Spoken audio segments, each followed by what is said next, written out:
Okay, so let's continue. Number 13.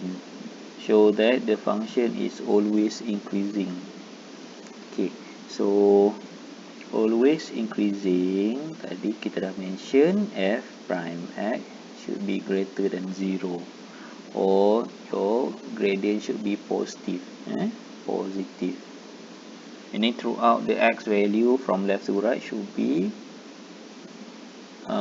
bila substitute into the f prime, dia akan bagi kita positive value. Okay, so first thing first, differentiate. So differentiate, you will have 3x squared plus 12x plus 13. Okay, so then nak differentiate, better we check the weak number 2. Okay. Okay, now next, find out any value of x by using your calculator. So press your calculator, change your calculator mode to EQN, dapatkan x value. But however, when you substitute your A, B and C into the calculator, they will give us a complex root. So how? Macam mana dapatkan complex root? Macam mana dapatkan x from the complex root? So it's not easy to use the x value when we have a negative, when we have a complex number. So kita introduce one method, which is find x using vertex. Vertex ada value dia, right? Negative b over 2a. Kenapa kena guna vertex?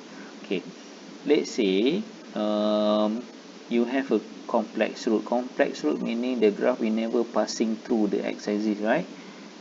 Your graph kind of hanging, hanging curve. So it's impossible nak dapatkan x ni.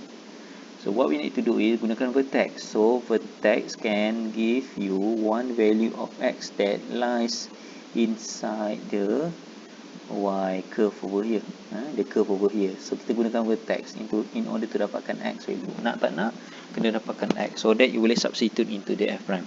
Okay, so by using the vertex, substitute the value you will have over here is negative 12 over 2 times 3. Press calculator, you akan dapat negative 2. So now you dapat dah value x from vertex. Okay, now so now kita kena dapatkan another 2 coordinates or 2 value of x, so that when we substitute another 2 value of your x into the y prime, they will give us a positive gradient. So kita guna number line kat sini. Put a negative 2 in the middle. Choose any number before and choose any number after. Let's say I choose negative 5 and then 10 on the right. Kenapa kena pilih another 2 coordinates? To confirm. To confirm our function is always increasing by substitute another 2 coordinates into the y prime. Therefore, they give us a positive value. So, kita tengok kat sini ialah y prime sign. Okay, so now substitute lah. Substitute y prime of negative 5. Press calculator. Ini kita substitute negative 5 into x over here. You akan dapat kat sini ialah 28. 28 is a positive. So, yes, this is a positive. They give us a positive gradient. Okay, now, how about negative 2? Substitute negative 2, you have 1. Also a positive gradient, positive sign. And then for 10, you will have 4, 3, 3. 4, 3, 3 is a positive. So, therefore, as a conclusion, since when we increase the x value from left to right, substitute into the y prime, they give us a positive gradient. So confirm lah, the y curve over here is always increasing. Okay, macam mana kalau I nak provekan using the graph? So this is the graph. I'm using Desmos. I believe you familiar dengan Desmos. Okay. So sketch the graph. Okay, you can see from here, you have a positive gradient throughout the curve. Don't worry about the steepness. Okay, we focus on the sign of your gradient, kecurunan. Okay. When we sketch the graph of gradient of the y curve, see this is a positive, so they will lies above the x-axis. Bila kata lies above the x-axis, meaning y prime greater than 0. So therefore, we conclude that the y is always increasing.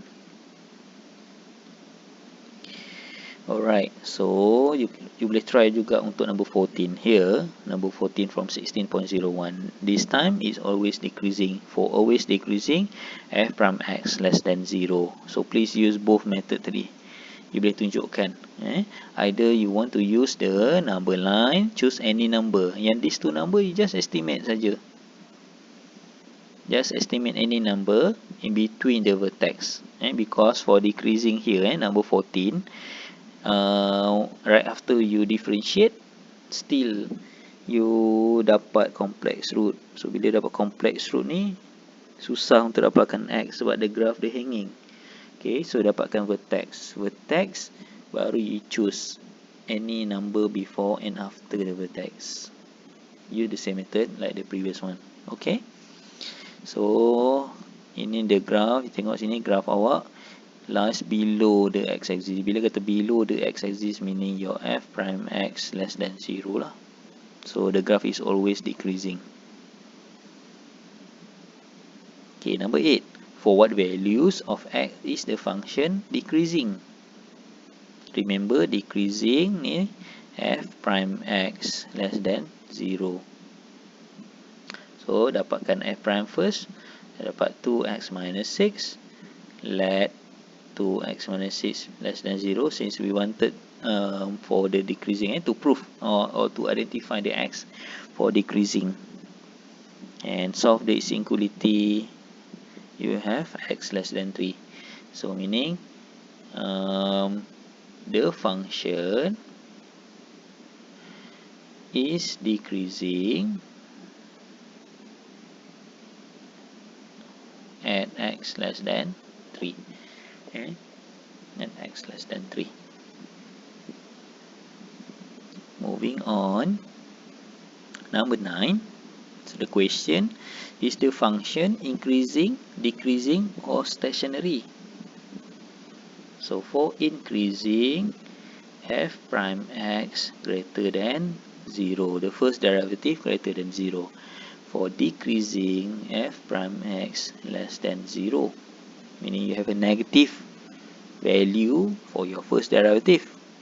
Stationary, your f prime x equal to 0.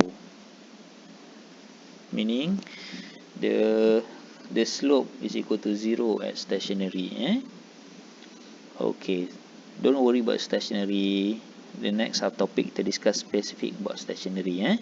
Okay, so first thing first, differentiate lah. So f prime x become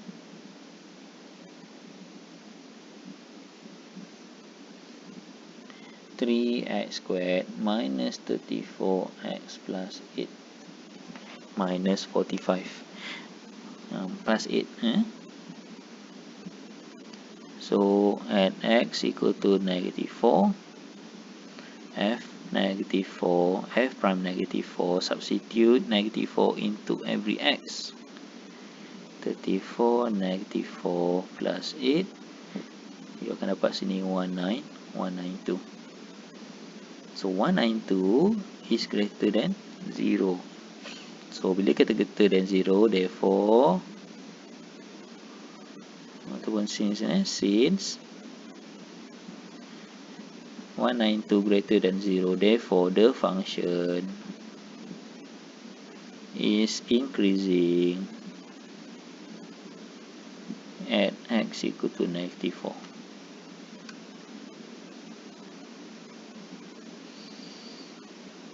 Okay, moving on. Write the range of values of x for which the function given below are increasing. Bila kita kata increasing, f prime x should be greater than 0. Meaning you have to solve your f prime x or proof. Bila kata range ni, when we talk about range, therefore there is a few possible answer.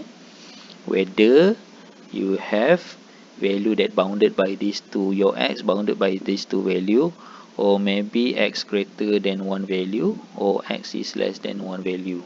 Okay, this is what does it mean by range. Okay, so first thing first, differentiate lah.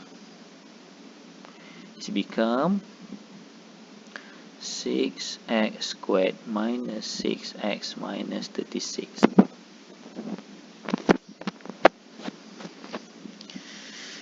So at f prime x greater than 0, therefore 6x squared minus 6x minus 36 greater than 0.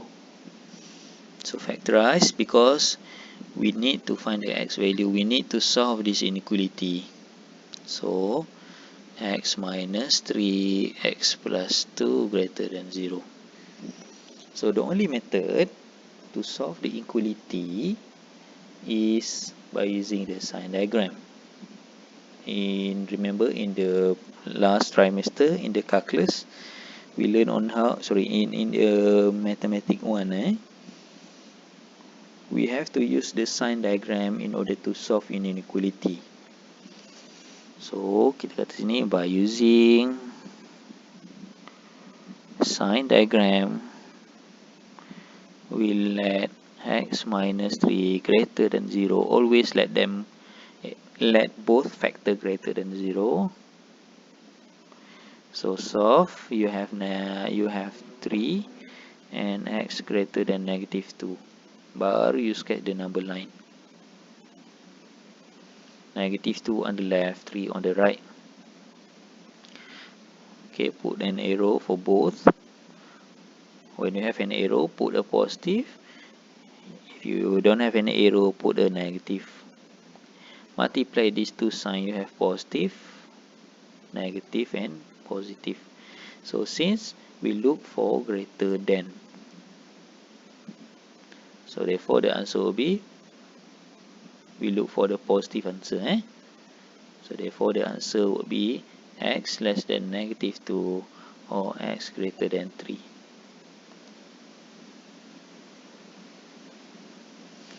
Right, so